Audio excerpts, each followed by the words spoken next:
Meu nome é Lúcio Álvaro Marques, um dos filhos mais novos de Dom Luciano. Fui o penúltimo padre a ser ordenado por ele, e ele me deixou órfão com 50 dias.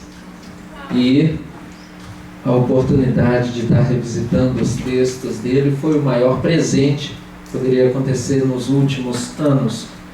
Sou padre na Arquidiocese de Mariana, trabalhei em Ponte Nova, na mesma conterrânea, e depois de Ponte Nova estive por um período em Belo Horizonte, Viçosa, onde eu fiz o mestrado com os jesuítas, e atualmente estou no doutorado na PUC de Porto Alegre e trabalhando também na faculdade, exclusivamente nesse projeto.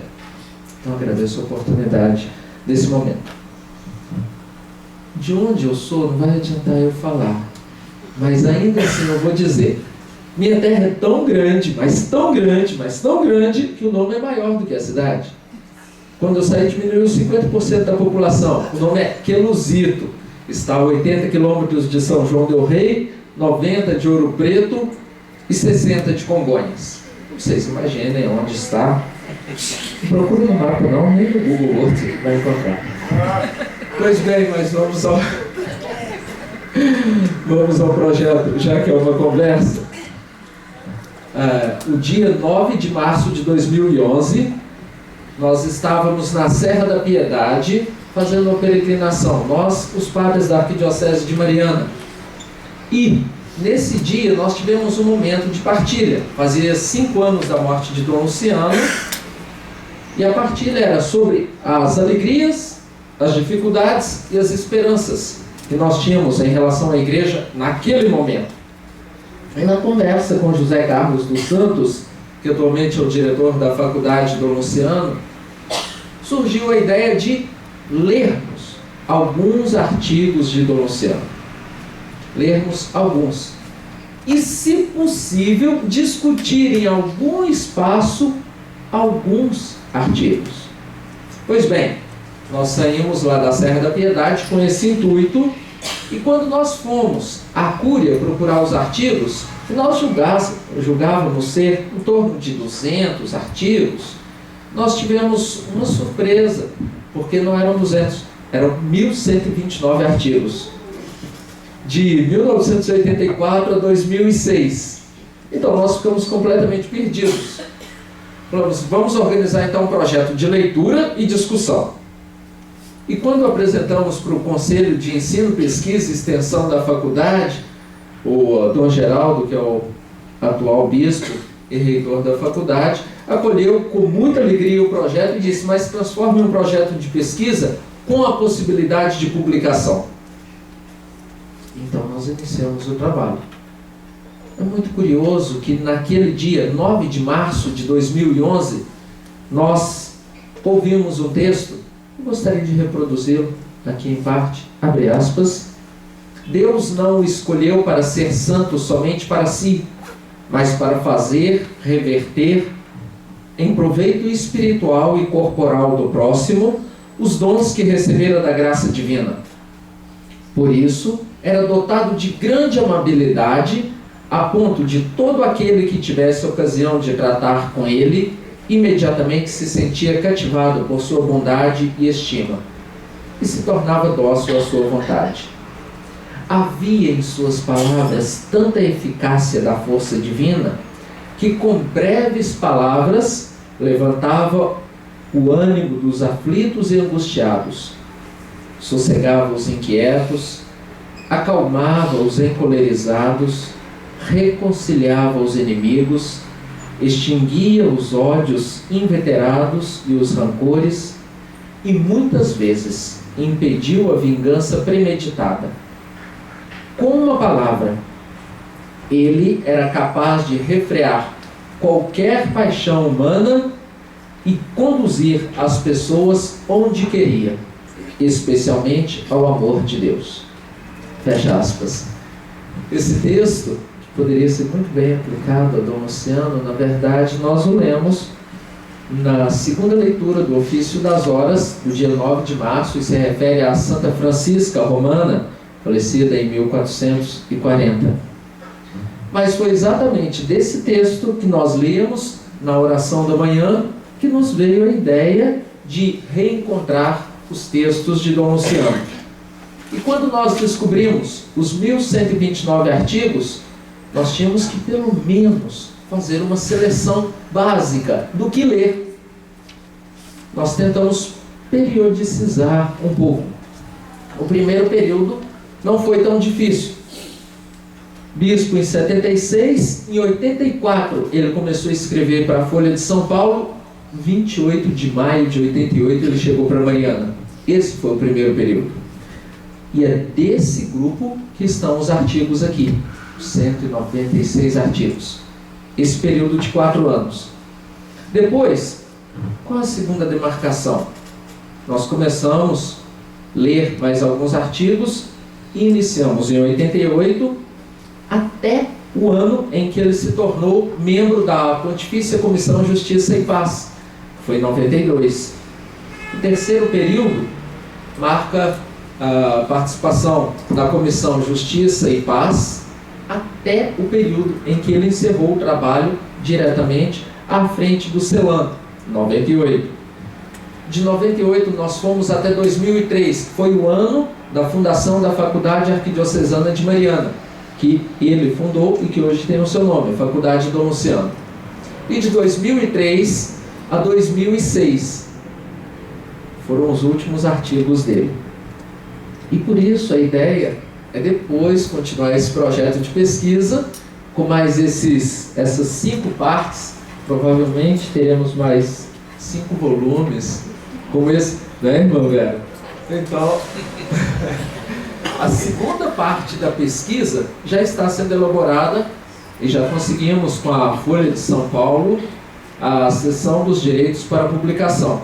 E aqui eu gostaria de mais uma vez mencionar o agradecimento à Folha de São Paulo, ao Wesley Tadeu de Oliveira, a Juliana Laurino, com quem nós conversamos durante todo esse período, pedindo autorização para a publicação, porque de início nós nos assustamos muito, que quando nós fomos conversar com a Juliana Laurino pela primeira vez, ela disse, não, pode publicar sim.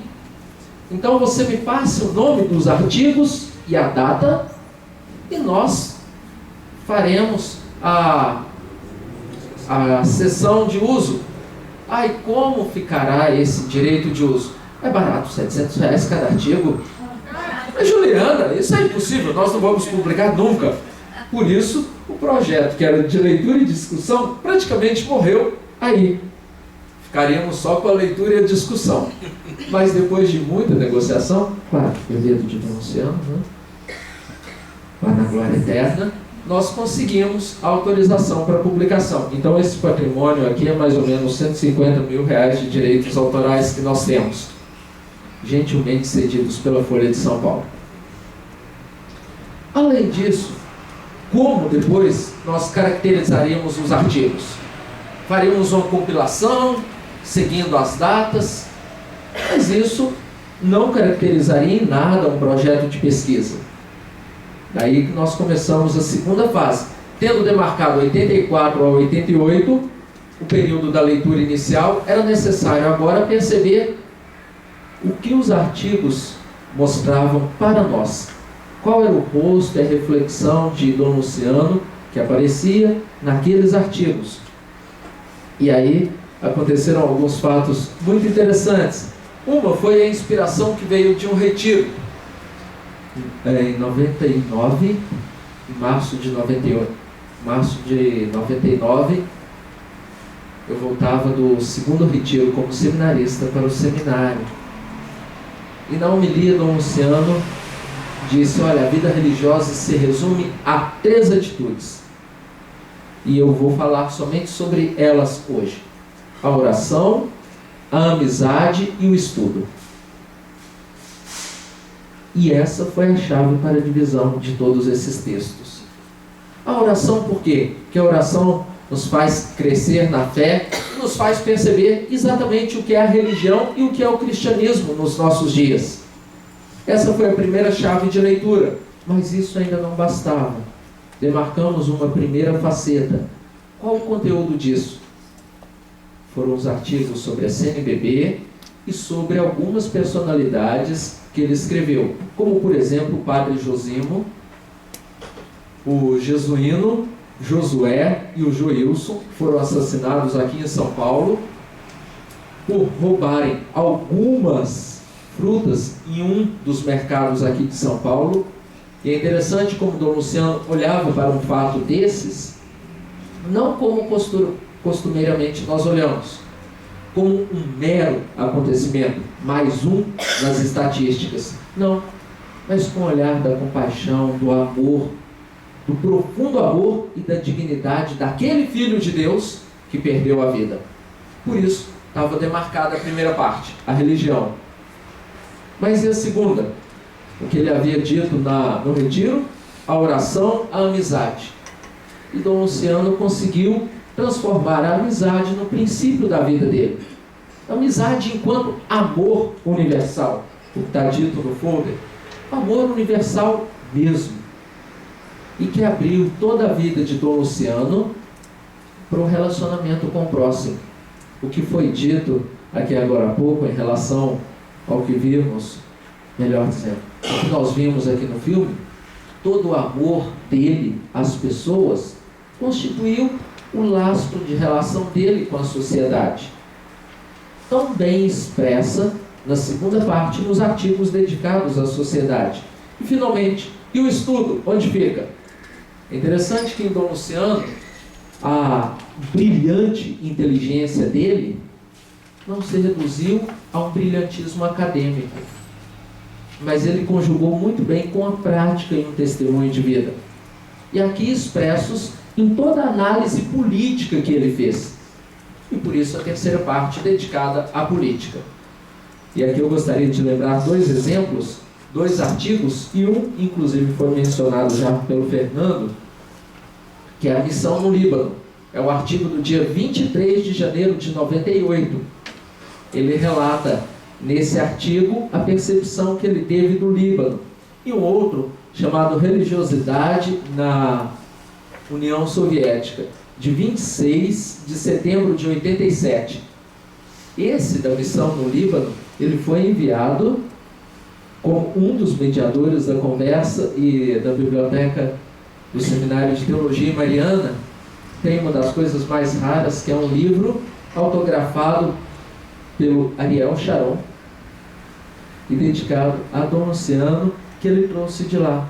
Yasser Arafat, Ariel Sharon, Dom Luciano estavam todos na mesma reunião e tinha uma nota escrita que provavelmente foi o que ele apresentou, mas depois só nos chegou o artigo, mas que merece toda a atenção. E aqui para perceber o compromisso que ele tinha, não só com o país, na parte política, mas com todo mundo.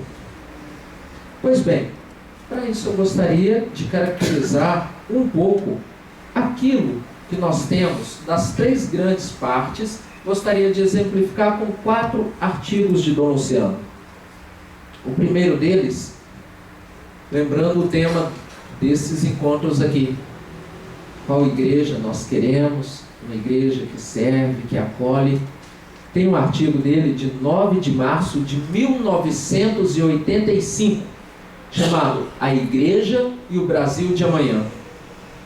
Esse artigo tem algumas particularidades. Em primeiro lugar, ele revela todo o compromisso que Dom Luciano percebia e que a igreja deveria manifestar com todo mundo. Além disso, um inconformismo imenso diante da injustiça e da fome na sociedade. E mais do que isso, a crítica que ele faz a uma política que estava asfixiando e fomentando a divisão social naquele período. E, finalmente, a dignidade humana deixada à margem da nossa sociedade. Nesse artigo, é muito interessante a gente perceber que Dom Luciano reflete exatamente o espírito evangélico. Mas a partir de um dogma já imposto previamente, não. Ele faz toda uma reflexão com base na dignidade da pessoa, a ponto de dizer: aqui está o valor humano fundamental e por isso deveríamos corrigir toda a nossa prática. Nesse artigo, a Igreja do Brasil de Amanhã, talvez nós tenhamos aquilo que nós ouvimos, pelo menos os que fomos à celebração desse final de semana, da prece de Salomão, o primeiro livro dos Reis, capítulo 8, versículos 42 e 43, quando Salomão faz a prece pedindo ao Senhor que atenda a todos, mesmo que estrangeiros, que venham a rezar neste templo, que o Senhor os acolha, para que todos testemunhem e saibam e tornem grande o teu nome em todas as nações. A meu ver, é exatamente esse o modo como Dom Luciano via a religião. Um espaço que nos leva ao encontro com as pessoas em quaisquer circunstâncias, nacionalidades e povos de onde venham. Me permitam fazer uma citação de uma parte desse artigo. Abre aspas. A Igreja tem a missão de anunciar e realizar o projeto de Deus sobre a humanidade.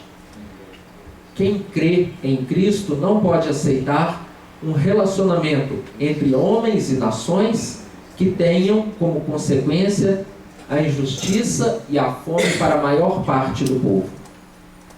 Crer em Deus é trabalhar para construir uma sociedade em que cada pessoa humana possa se realizar pelo respeito e promoção de sua dignidade de filho de Deus. Por outro lado, nada temos a aprender com o capitalismo desenfreado que privilegia o lucro excessivo, aceita os determinismos econômicos, subordina a autonomia de grupos e nações à pretensão de um bem-estar que favorece apenas a minoria, relegando muitos à condição de dependência. Na escolha do caminho político do nosso país, a Igreja lembra que o Brasil deve voltar-se sempre mais para Deus, reconhecendo as falácias do sistema econômico que vilipendia a dignidade humana. Temos, portanto, com humildade, que superar as falhas graves que revelam quanto ainda estamos distantes de uma sociedade justa e fraterna. Basta-nos pensar nas injustiças no uso da terra e do solo urbano, na corrupção, no desemprego, no achatamento salarial que conduz grande parte do povo às condições de miséria. Fecha aspas. Esse parágrafo citado aqui é exatamente do artigo citado, A Igreja e o Brasil de Amanhã. E é curioso perceber que a denúncia feita por Dom Luciano não é simplesmente dizendo que a Igreja tem que se preocupar com o anúncio do Evangelho. Não, a Igreja precisa, antes de tudo, se preocupar com os menos favorecidos, com os injustiçados, com os que têm fome, com os que não tiveram seus direitos reconhecidos. E a crítica que ele faz ao capitalismo desenfreado, que privilegia o lucro excessivo, até hoje o que nós encontramos e o que nós fazemos, quando de fato nós refletimos sobre a situação do capitalismo à luz do Evangelho? Essa crítica dele e de tantos outros, esta aqui é de 85. Poderíamos reproduzir com as mesmas palavras, tanto que foi feito agora na obra. E mais, é interessante perceber as preocupações imersas. O solo rural e urbano, a corrupção, o desemprego e o achatamento salarial. O que isso mudou até hoje? Qual a política de terra que nós temos hoje para o homem do campo e para o homem das grandes cidades? É interessante vir a São Paulo todas as vezes que a gente vem, ainda mais eu que venho do interior, porque nós nos assustamos com o tamanho da cidade. E mais ainda, é de se assustar com a quantidade de gente pelas ruas da cidade, sem casas. Para nós que dormimos em colchões macios, e cobertores quentinhos, é difícil equacionar. Mas passa uma noite na rua para ver o quanto dói o frio da madrugada. E naquele tempo, ele já nos fazia pensar nessa situação. A corrupção presente na política brasileira. Não sei se vocês viram um vídeo no YouTube do programa CQC, no início desse ano. Parece que era uma simples brincadeira, mas não era. Eles estavam na Câmara dos Deputados fazendo o levantamento de quantos políticos não tinham nenhum processo. Você viu? E encontraram um de pouco mais de 500 deputados. Menos de 0,20%. O que significa dizer e questionar a corrupção em 85 e em nossos dias? Como diz Zé Simão, parece ser o país da piada pronta, não é? E talvez aí esteja a grande marca do pensamento de Dom Luciano, a atualidade. O segundo artigo que eu gostaria de lembrar, Fernando, você me lembra o tempo? Na hora que faltar meia hora, você chuta meu pé. Não joga o báculo como alguns fizeram com Dom Luciano. Muito bem, o outro é o artigo chamado Direito à Verdade, de 7 de novembro de 87. Esse direito à verdade é justamente uma análise do relatório feito pela Secretaria-Geral do Conselho de Segurança Nacional.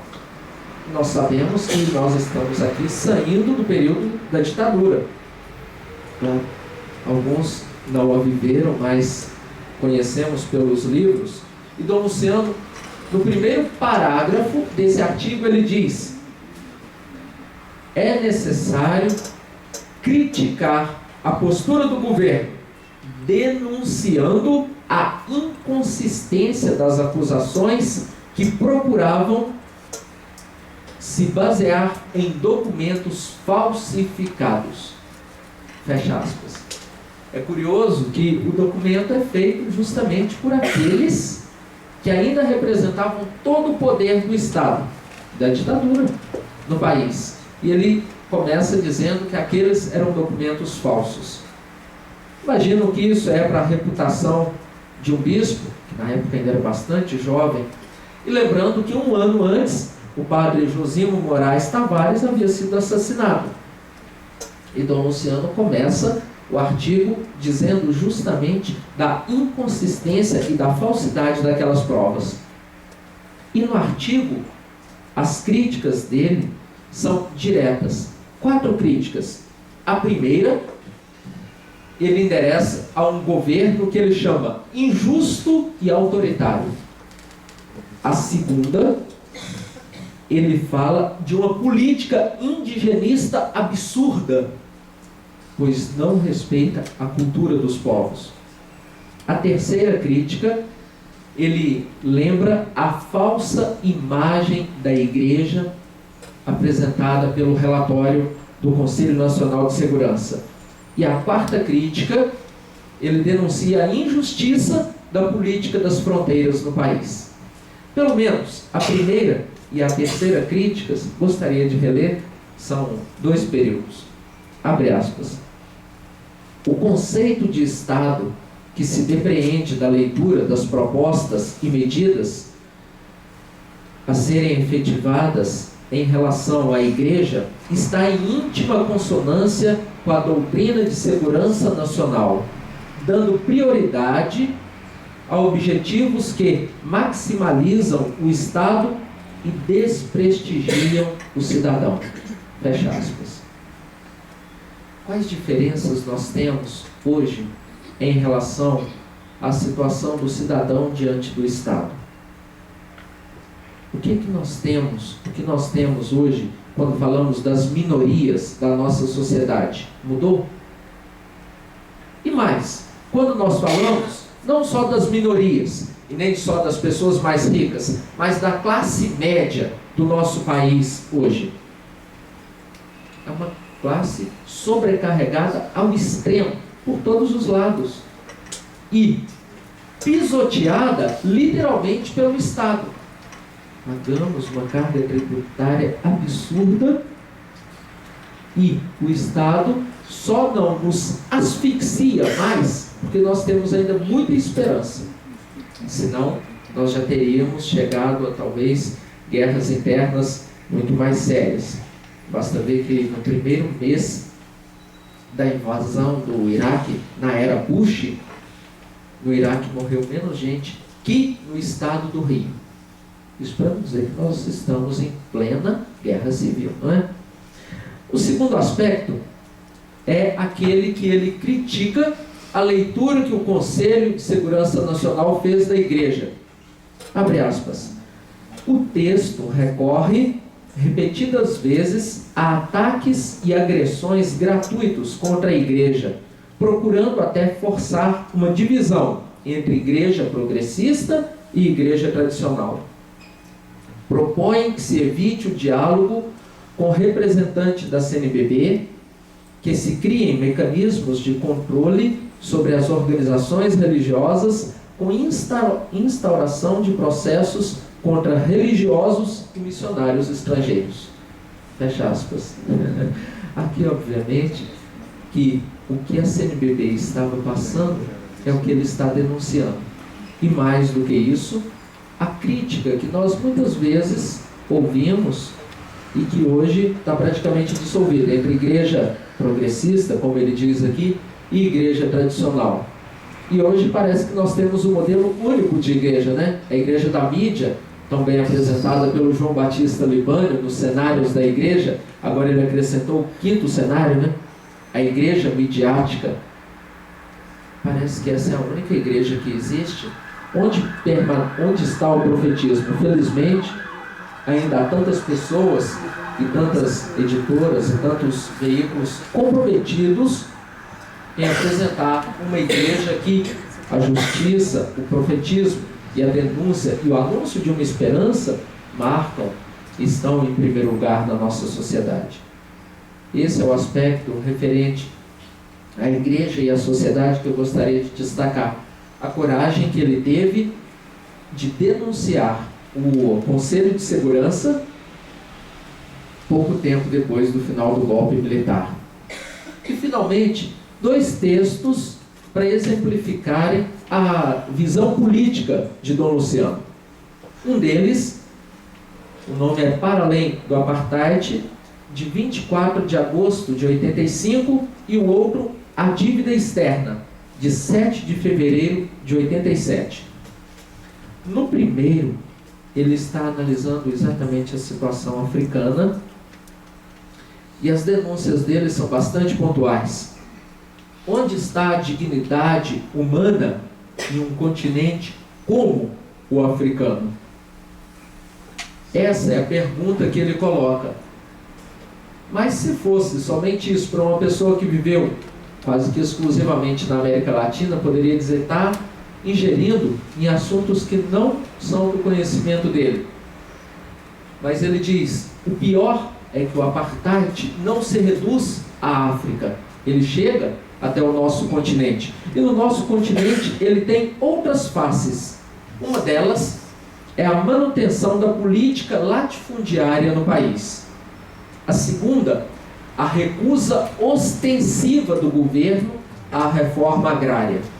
A terceira, a violência dos poceiros e dos fazendeiros, dos torturadores diante das pessoas que querem o uso da terra para dali retirarem o seu alimento. Um quarto aspecto que ele considera em relação ao próprio Brasil, a situação dos moradores de rua submetidos ao crivo da força militar. E, finalmente, as relações injustas entre os sofredores de rua. Esse artigo constitui praticamente 3 páginas. E dele eu gostaria de destacar 2 aspectos. Um, o que ele começa dizendo: o apartheid é um absurdo, é uma ignomínia, é a expressão que ele usa. Como que filhos do mesmo pai podem aceitar o que acontece na África? Mas igualmente absurdo é o que acontece no nosso continente.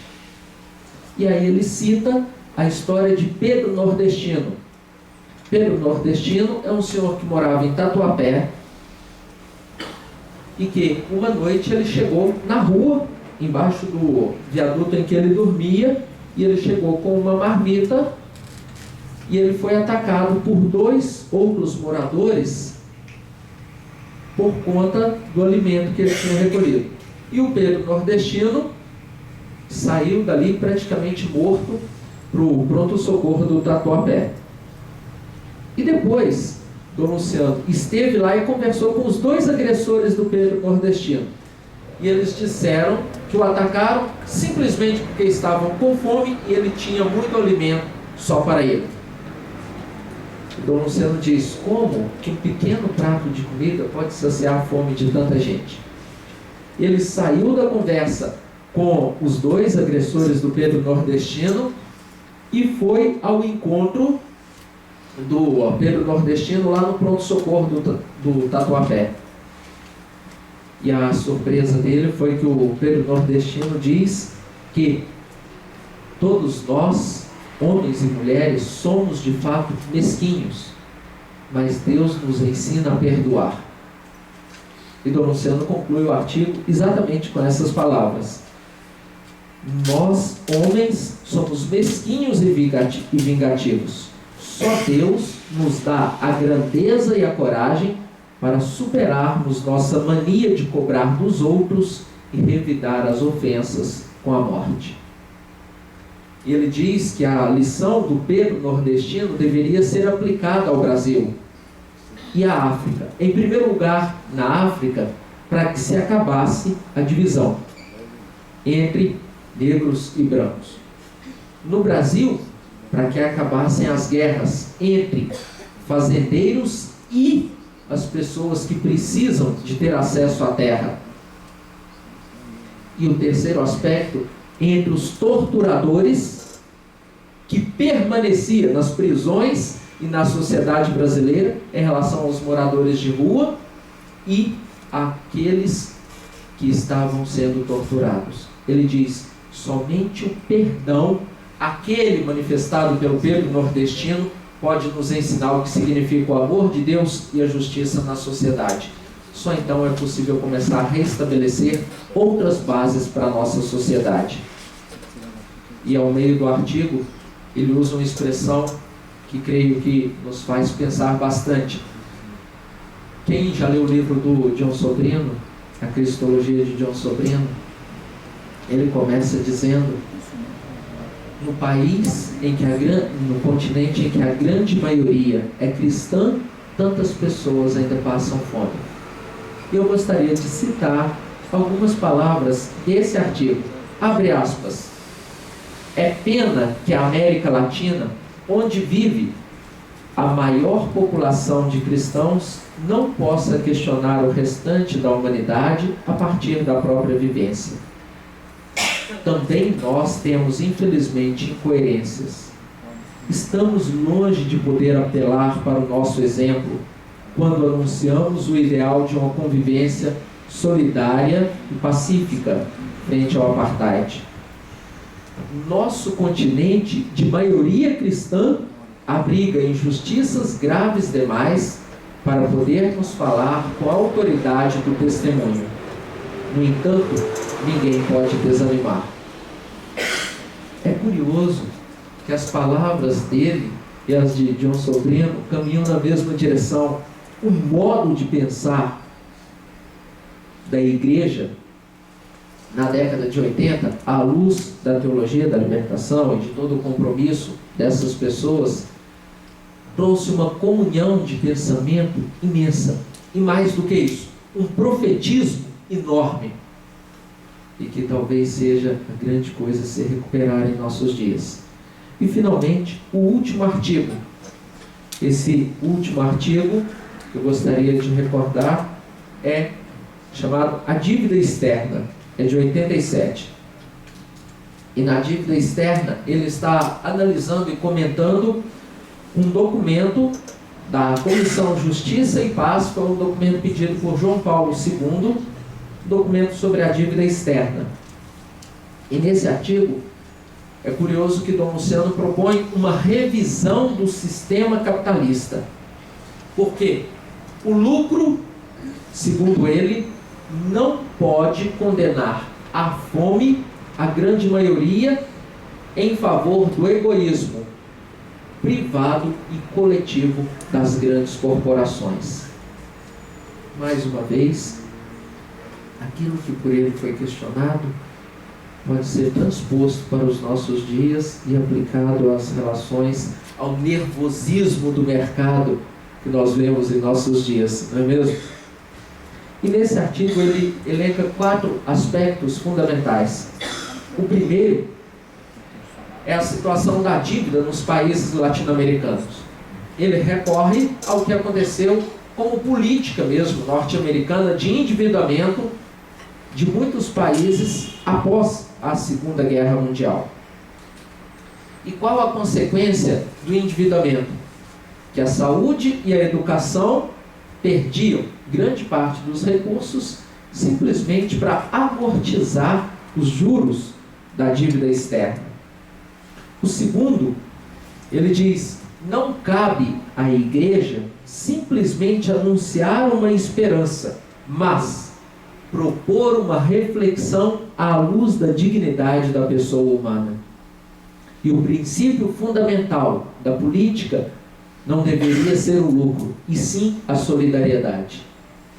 Esse é o segundo aspecto, e que até hoje nós precisamos fazer de tudo para que as bases da economia, claro, não vão seguir o Evangelho, mas que pelo menos pudesse considerar que a pessoa e a solidariedade são princípios inalienáveis. É o que nós vemos hoje com a zona do euro. Se não for a solidariedade entre os países, todos vão naufragar. Todos.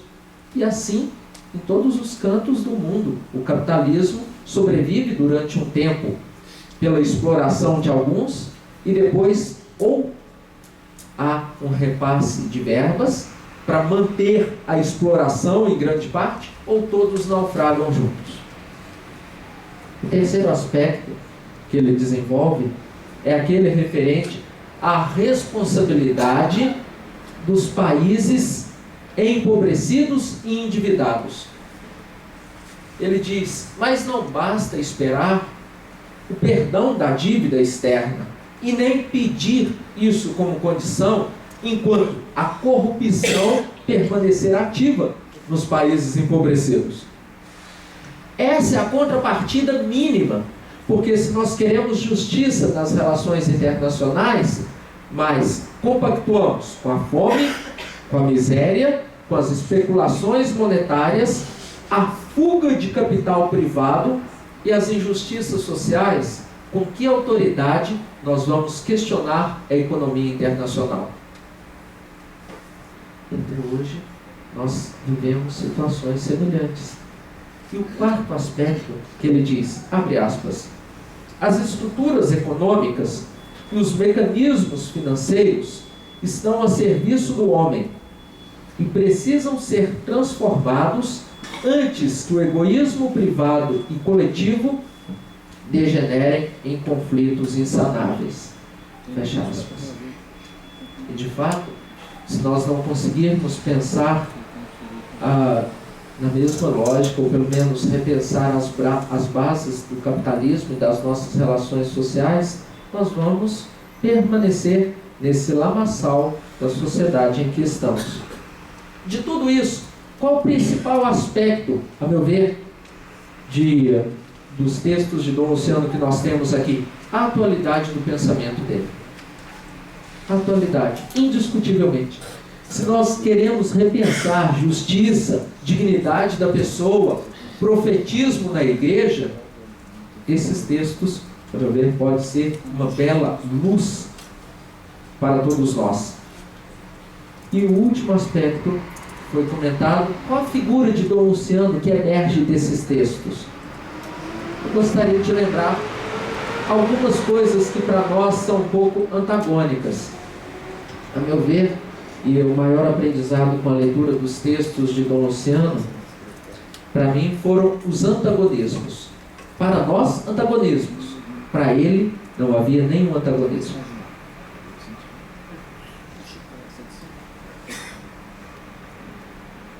Dom Luciano tinha facilidade de sair de uma reunião com qualquer autoridade política ou econômica e se encontrar imediatamente com o pobre e conversar de igual para igual com todos, tanto com o economista quanto com uma pessoa da rua. E curiosamente, se ele já tivesse encontrado, saberia o nome dos dois, não é mesmo? Isso todos nós podemos ver inúmeras vezes. Em Dom Luciano havia uma mística das contradições de Marta e de Maria, de generosidade e de radicalidade, de intelectual e de ativista, de pastor e de discípulo. Para nós, em geral, esses pares, especialmente Marta e Maria, ou nós seguimos mais um exemplo ou outro, não é mesmo? Ou nós somos muito dados à contemplação e por isso, meio comodistas na vida espiritual, temos uma tendência muito grande à contemplação e acabamos abandonando um pouco o confronto, a vida social. Ou por outro, somos ativistas demais e acabamos perdendo a mística e a contemplação. Mas é curioso que em Dom Luciano, esses dois pares se somavam. Porque quanto mais próximo da realidade, mais contemplativo ele estava diante da imagem de Deus que ele via em cada pessoa. Ele conjugava Marta e Maria em uma identidade pessoal que não era dual, mas única. E é o que nós, infelizmente, pessoas comuns, não conseguimos. Ou somos demasiado voltados ao mundo, à intelectualidade, à contemplação, ou demasiado dados ao ativismo e nos tornamos verdadeiras máquinas com o passar do tempo. Por outro lado, a generosidade. A generosidade de uma pessoa que tudo o que ele tinha era dele e de todo mundo. Saber ajudar as pessoas. Era muito interessante ver Dom Luciano chegando em casa e as pessoas que iam até a porta daquela casa que o senhor conheceu, né, Fernando? Ir até aquela casa em que ele morava, ir até a porta da casa e ele parar, sentar e conversar com cada um deles. As 24 horas do dia se multiplicavam, porque várias vezes, até 2 da manhã, ele estava sentado na mesa respondendo cartas, para levantar às vezes 4, 5 horas, cochilava alguns minutos. Mas ao mesmo tempo a radicalidade da postura dele. Ele não fazia concessões diante das injustiças. Isso não está no texto, mas deixa eu contar uma história. Vamos florear um pouquinho. O Fernando falou de histórias. Quando a Vale resolveu reativar a Maria Fumaça entre Ouro Preto e Mariana, eles foram chamar Dom Luciano para abençoar. São 5 ou 6 quilômetros de extensão que a Vale refez. Então chegaram para Dom Luciano e disseram para ele: olha, a gente gostaria que o senhor fosse lá e abençoasse. É um investimento que nós estamos fazendo na cultura de Mariana. A resposta de Dom Luciano foi a seguinte: como abençoar algo que vai do nada ao lugar nenhum? Sabe por quê? Porque a linha Minas, Espírito Santo, passa a 10 quilômetros. E esse era um projeto só de propaganda. Tanto que é, até hoje. Como abençoar algo que vai de nada a lugar nenhum? A Vale gastou, nesses 6 quilômetros, quase 10 milhões de reais na época. O Dom Luciano depois disse: por que vocês não preocupam com quem está morrendo de fome? Porque isso aí da publicidade, quem morre de fome simplesmente morre. Infelizmente, a postura dele até hoje pode ser lembrada. Essa frase foi a que ele disse e que algum jornalista de Mariana colocou em um dos jornais locais, que infelizmente não tenho a mão. Por um outro lado, dos pares que eu havia falado, gostaria de retornar agora ao par do ativista e do intelectual. Quem passou pelas estradas de Minas, pela 040, conheceu ou já ouviu falar histórias do Viaduto das Almas. Um viaduto na saída de Belo Horizonte, em direção ao Rio, perigosíssimo. Muitas pessoas morreram lá e por isso esse apelido, Viaduto das Almas. E um belo dia foi programada uma paralisação lá. Dom Luciano saiu do CAP, lá em Mariana, e foi para lá. E chegou e celebrou em cima do Viaduto das Almas. Celebrou lá com todas as pessoas, parou, e a polícia já tinha vindo para retirar todo mundo de lá, e depois que ele chegou, não teve nenhum confronto, nenhum problema. 3 dias depois desse evento, foi a apresentação dos projetos de monografia na faculdade Dom Luciano, em Mariana. E foi a primeira vez que eu vi Dom Luciano falando, de fato, como um intelectual. E ele fez a exposição do método estequiométrico. O que é isso? A contagem das palavras e das sílabas dos textos gregos, por exemplo, de Platão, para identificar os autênticos e os inautênticos. E ele fez isso escrevendo exemplos em grego no quadro e comparando escritos autênticos e inautênticos de Platão. O que mais me espanta nisso é que alguém que era um ativista, uma pessoa que estava lá, junto de uma paralisação da 040, 3 dias depois, chegava e apresentava um método altamente requintado de comparação entre escritos gregos. Falou isso em relação a textos medievais e tudo mais. Infelizmente, isso não foi registrado, senão em ata, tem as anotações, mas não foi filmado, uma pena. E outra, a do intelectual, que o Libânio citou, a frase do Libânio, que nós ouvimos agora há pouco, abre aspas, Dom Luciano foi derrotado pelo amor. A tese de doutorado dele sobre a imperfeição intelectiva do espírito humano. E qual é a imperfeição? Exatamente não conseguir, a razão não conseguir abrir-se ao amor. E de fato Dom Luciano não fez isso em nenhuma obra, nenhuma teoria, mas na prática. A vida dele foi uma vida de amor, pelo amor e para o amor. O que ele havia detectado como grande problema da razão na tese de doutorado, depois foi vivido por ele até o último suspiro. E finalmente, o último par de pastor e de discípulo. Pastor, a gente não precisa estender-se demais, não é mesmo?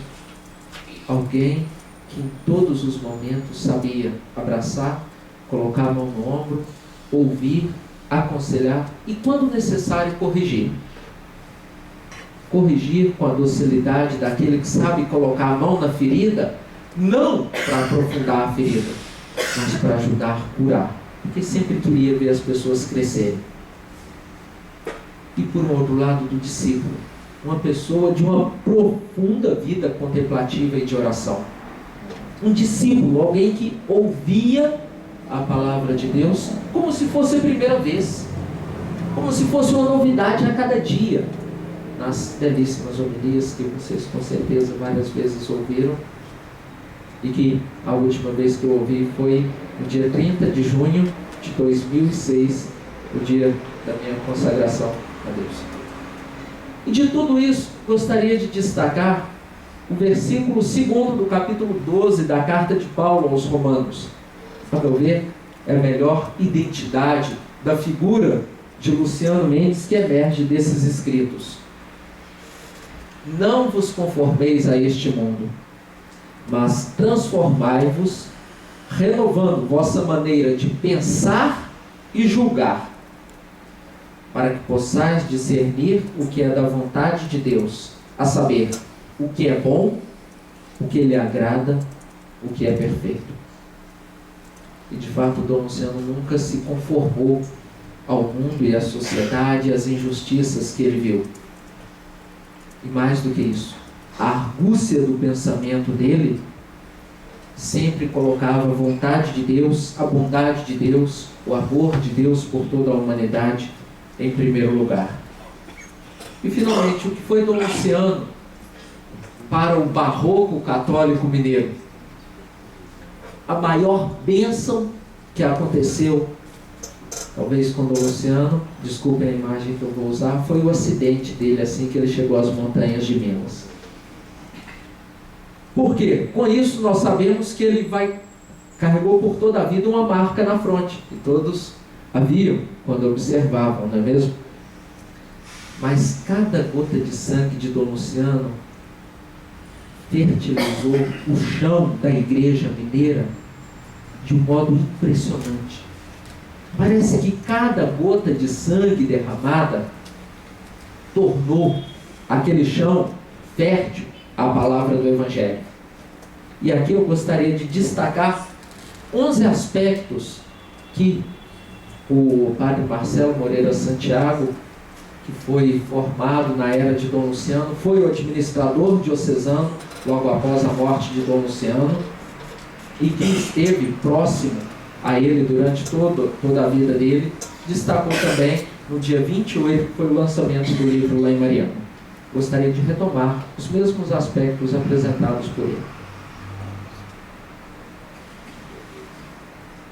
Em primeiro lugar, é impressionante o que Dom Luciano fez enquanto estruturação dos serviços pastorais e sociais na arquidiocese.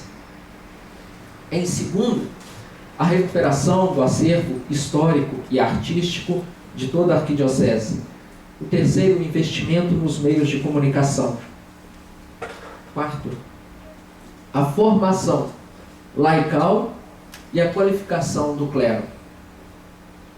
No período que Dom Luciano esteve lá, em todas as 5 regiões pastorais, nas 132 paróquias, nas regiões especialmente, e nas 18 foranias, nós tínhamos os módulos de teologia dedicados especialmente à formação dos leigos, de onde saíram praticamente os 15 diáconos permanentes que ele ordenou. Pessoas que vieram dessa formação e depois, claro, com aprimoramento.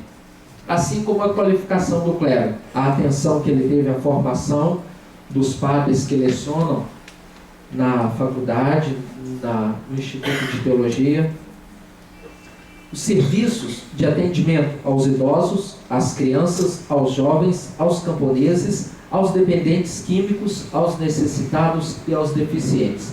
Aqui eu gostaria de destacar as escolas Família Agrícola e as casas que ele acompanhou e que praticamente fundou, as casas dedicadas à recuperação dos dependentes químicos na arquidiocese. A estruturação dos centros pastorais nas regiões, a realização das assembleias anuais de pastoral e presbiterais, a reconfiguração dos conselhos diocesanos, regionais e paroquiais, a organização dos planos de evangelização para pastorais, movimentos e ministérios, o desenvolvimento do tribunal eclesiástico e a ordenação de praticamente 100 padres e 15 diáconos permanentes na arquidiocese. Essas são as principais marcas do ministério dele, que obviamente, pelo que se vê, foi altamente frutífero. Parece que cada gota de sangue germinou como as sementes do Evangelho lançadas e que produzem algumas 30, outras 60, e as dele parece que exclusivamente 100 por um. E finalmente, como está o processo de beatificação de Dom Luciano? Já passou da instância diocesana, está em Roma, não sei se todos sabem, mas tem praticamente 300 assinaturas dos bispos da CNBB, pró-canonização dele, que Dom Geraldo anunciou na Assembleia da CNBB, e foram em torno de 300 assinaturas favoráveis.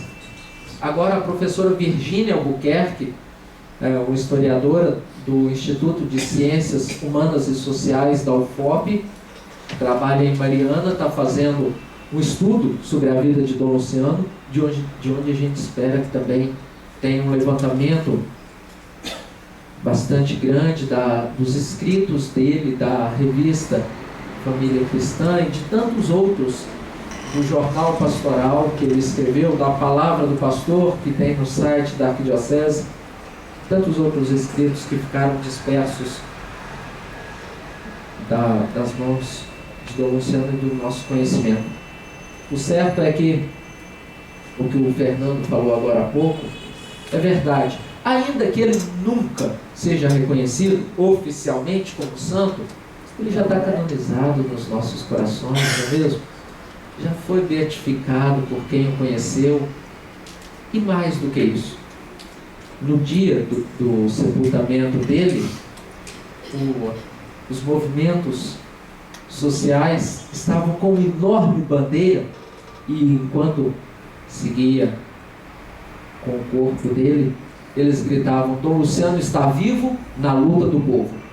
E de fato já está na glória da ressurreição, é santo para todos nós que o conhecemos. E o maior aprendizado é ver em um homem como Dom Luciano, é ver e saber que o cristianismo ainda é possível, não é mesmo? 2000 anos depois da encarnação, conhecer uma pessoa como Dom Luciano é ter a certeza de que aquele cristianismo que já passou por tantas peripécias, por uma história complicada de 2000 anos, desde as Inquisições e tudo mais, toda a cristandade, e que ele tem o frescor, poderia-se dizer, apostólico em uma pessoa como Dom Luciano. E gostaria de encerrar com um versículo do Eclesiástico, capítulo 35, versículo 9. A oblação do justo é aceitável, e sua memória não cairá no esquecimento.